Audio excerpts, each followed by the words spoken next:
आला हज़रत फरमाते हैं जब नई दुल्हन घर में आए तो उसके पैरों का धुवन जो है वो अगर घर के चारों कोनों में डालो तो बरकत आए।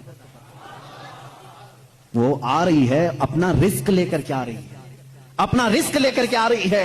यहां तक हमारे लिए कहा गया, बल्कि दूल्हे को यह भी कहा गया, इसी ये बयान में सारी बातें नौजवानों को समझ में भी आ जाएंगी। निकाह की पहली रात उसे कहा गया कि तू अपने घर लाया है दुल्हन को, तो सबसे पहले उसके ही दुपट्टे को तू मुसल्ला बना और उस पर सजदा कर। ये हुक्म है। औरत की इज्जत ना होती तो हम मुसल्ला बनाते उसके दुपट्टे को। पहली रात कहा गया है। यह और बात है कि मालूमात नहीं है नौजवानों को कि शादी के बाद पहली रात, ये भी सीखने की जरूरत है। उलमा से ये तमाम चीजें पूछ लेना चाहिए जिसकी शादी हो रही है।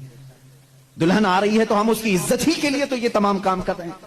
और उसके बाद हुक्म ये दिया गया कि सबसे पहले उसके साथ बातचीत की शुरुआत करने से पहले उसकी पेशानी पर हाथ रखकर अल्लाह की बारगाह में ये कहो, ऐ अल्लाह, इसके अंदर जितनी तूने अच्छाइयां रखी हैं वो सब अच्छाइयां मुझे अता कर दे, और जितनी इसके अंदर बुराइयां हैं उन तमाम बुराइयों से मुझे तू बचा दे। यहां से तू शुरुआत कर। जाहिर सी बात है, मैंने उस वक्त महसूस किया, चंद दिनों पहले एक नौजवान को तलकीन कर रहे थे, पेशानी पर जहां बाल उगते हैं वहां हाथ रख करके दुआ करना।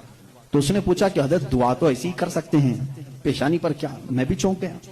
इसको मैं बताऊं, मेरे एक उस्ताद से मैंने पूछा क्या ऐसा है कि अपनी दुल्हन की पेशानी पर हाथ रख करके इस तरह दुआ करना चाहिए? उन्होंने कहा हाँ है। दुआ तो कैसे भी करें, हाथ ना रखें और हाथ छोड़ें, हाथ उठाएं, सब दुआ अल्लाह सुनता है। लेकिन इसलिए पेशानी पर रख करके दुआ करने के लिए कहा गया कि वो आज अपने वालिदैन को छोड़ करके आई है, उसके वसीले से अल्लाह जल्दी दुआ कबूल करेगा। उसका दिल मगमूम है, वो गमगीन है, और गमज़दा लोगों के साथ मेरा मौला है। वो अपने वालिदैन को छोड़ करके तेरे घर आई है, वो मगमूम है, बहुत गमज़दा है। आज उसकी पेशानी पर हाथ रख करके दुआ करो। मेरा उसी दिन ये जहन समझ गया कि इस्लाम ने औरत को वो मकाम दिया है, वो इज्जत दी है। हमने उसको अपने जिस्मों को सुकून पहुंचाने वाला आला नहीं समझा, मशीन नहीं समझा, बल्कि हकीकी मुस्लिम वो है जो अपनी औरत की इज्जत भी करे, एहतराम भी करे।